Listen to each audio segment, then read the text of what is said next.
Hey guys, welcome to Ridoy Netbid YouTube channel. আজকের ভিডিওটিতে আমি আপনাদের সাথে কথা বলবো Lenovoর একটি ল্যাপটপ নিয়ে যার মডেল হচ্ছে Lenovo IdeaPad Slim 3।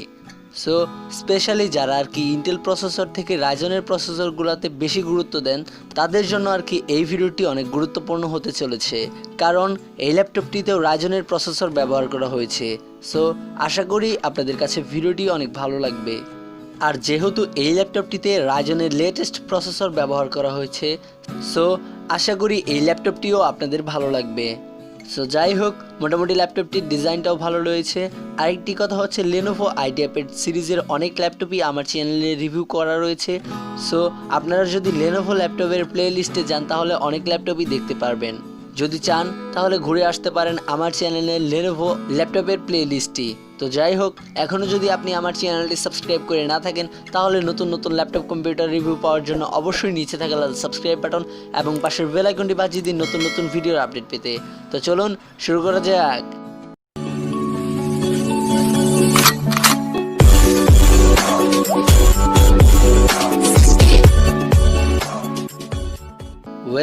প্রথমেই এই ল্যাপটপটি নিয়ে কিছু বিস্তারিত আলোচনা করে নেই।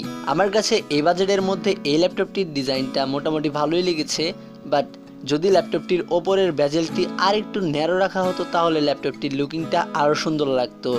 আরেকটা বিষয় হচ্ছে এই ল্যাপটপটির ওয়েটটা হচ্ছে 1.85 কেজি, মানে প্রায় 2 কেজির মতো। সো এই বাজেটের মধ্যে একটা ল্যাপটপ এত ওজনটা আসলে মেনে নেওয়া যায় না। আমার মনে হয় ল্যাপটপটির ওয়েটটা 1.5 কেজির মতো রাখলেও ঠিকঠাক হতো। সো যাই হোক, মোটামুটি ল্যাপটপটির ডিজাইন কোয়ালিটি নিয়ে আমার অত প্রবলেম নাই, মোটামুটি আর কি সব ঠিকঠাকই রয়েছে।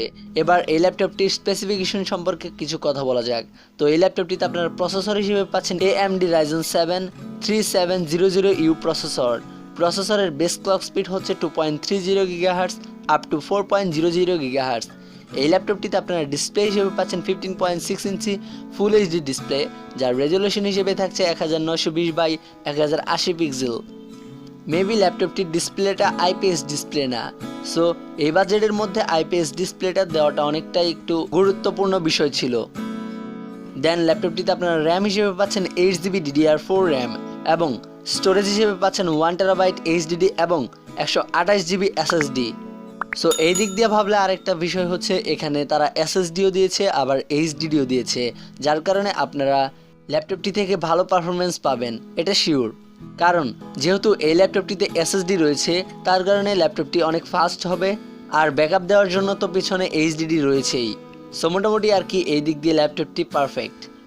দেন ল্যাপটপটিতে আপনারা একটি গ্রাফিক্স কার্ড পাচ্ছেন, সেটি হচ্ছে RADEON RX VEGA 10 গ্রাফিক্স এবং অপারেটিং সিস্টেম হিসেবে থাকছে Windows 10।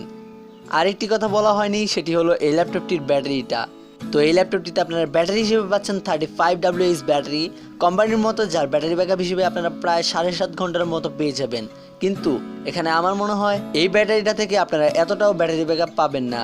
আমার দিক দিয়ে ভাবলে এই ল্যাপটপটি থেকে আপনারা সর্বোচ্চ পেলে এই ল্যাপটপটির ব্যাটারি ব্যাকআপ 6 ঘন্টা বা 5 ঘন্টার মতো পেয়ে যাবেন।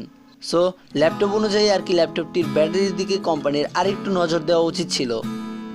ল্যাপটপটিতে আপনারা একটি কিবোর্ড পাচ্ছেন, সেটি হলো 6 ইন্টারন্যাশনাল ইংলিশ কিবোর্ড। সো মোটামুটি কিবোর্ডের কোয়ালিটিটা হয়তো ভালোই হবে, কিন্তু এখানে যদি তারা চাইতো তাহলে অবশ্যই এই বাজেটের মধ্যে ব্যাকলিট কিবোর্ডটা তারা দিতে পারতো। দেন ল্যাপটপটিতে আপনারা একটি ওয়েব ক্যামেরা পেয়ে যাচ্ছেন, সেটি হচ্ছে 0.3 মেগাপিক্সেলের ওয়েব ক্যামেরা। ক্যামেরার কোয়ালিটিটা যে মোটামুটি ভালো হবে না সেটা আমি বুঝতেই পারছি, এটা স্বাভাবিক। ল্যাপটপের ক্যামেরার কোয়ালিটি সাধারণত এরকমই হয়ে থাকে বা এর থেকে একটু ভালো। দেন ল্যাপটপটিতে আপনারা network and wireless connectivity option হিসেবে পাচ্ছেন ওয়াইফাই এবং ব্লুটুথ ভার্সন 4.2। এতে পোর্টস কানেক্টর অ্যান্ড স্লট হিসেবে পাচ্ছেন দুটি USB 3.101, একটি USB 2.0 পোর্ট, একটি HDMI পোর্ট এবং একটি headphone and microphone combo Jack. তো এই ল্যাপটপটিতে আরেকটি গুড নিউজ হচ্ছে ল্যাপটপটিতে আপনারা র্যাম আপডেট করে নিতে পারবেন। সো যারা আর কি ভাবতেছেন যে কেনার পরে ল্যাপটপটি র্যাম আপডেট করে নেবেন তাদের জন্য এই ল্যাপটপটি মোটামুটি ভালোই হবে। আর যারা ভাবতেছেন যে SSD আপডেট করার কোনো স্লট নাই, না আসলে SSD তো রয়েছেই, তার জন্য আর কি হয়তো SSDর জন্য এক্সট্রা স্লট রাখা হয় না এই ল্যাপটপটিতে। তো আরেকটি গুড নিউজ হচ্ছে এই ল্যাপটপটিতে আপনারা লক আনলকের জন্য একটি ফিঙ্গারপ্রিন্ট সেন্সর পেয়ে যাচ্ছেন। সো যারা আর কি হাই লেভেলের সিকিউরিটি নিয়ে ভাবতেছেন তাদের জন্য মোটামুটি আর কি টেনশনটা দূর করলাম। তো মোটামুটি ল্যাপটপটির স্পেসিফিকেশনের ধারণাগুলো আপনাদেরকে দেওয়া শেষ। এবার আরও কিছু বিস্তারিত আলোচনা করা যাক ল্যাপটপটি নিয়ে। মানে এই ল্যাপটপটি দিয়ে আপনারা কোন কোন ধরনের কাজগুলো করতে পারবেন এবং মূলত এই ল্যাপটপটি কাদের জন্য ভালো হবে। যারা আর কি ইন্টারনেট ব্রাউজিং করেন, অফিসিয়াল ওয়ার্ক করেন, মোটামুটি ওয়েব ডিজাইনের কাজ করেন, আউটসোর্সিং করতে চান, স্টুডেন্ট রয়েছেন, হালকা পাতলা গেমিং করতে চান এবং যারা আর কি ভিডিও এডিটর আছেন, তাদের জন্য মোটামুটি ল্যাপটপটি ভালোই হবে। কিন্তু এখানে একটা কথা আছে, সেটা হলো এই ল্যাপটপটি দিয়ে যারা আর কি বেশি হাই লেভেলের গেম খেলতে চান তাদের জন্য মোটামুটি আর কি এই ল্যাপটপটি অতটা ভালো হবে না, কারণ তাদের জন্য তো গেমিং ল্যাপটপ রয়েছেই। সো তাদের জন্য গেমিং ল্যাপটপটাই নেওয়া ভালো হবে। আর যারা আর কি ভিডিও এডিটর আছেন তাদেরকে বলছি মোটামুটি আপনারা ভালো ভালো ভিডিও এডিটিংও এই ল্যাপটপটি দিয়ে করতে পারবেন, কিন্তু হয়তো বেশি প্রো লেভেলের এডিট করতে গেলে একটু ল্যাপটপটি ল্যাগ করতে পারে। তাছাড়া এই ল্যাপটপটি কোনো প্রবলেম করবে না আমার মনে হয়।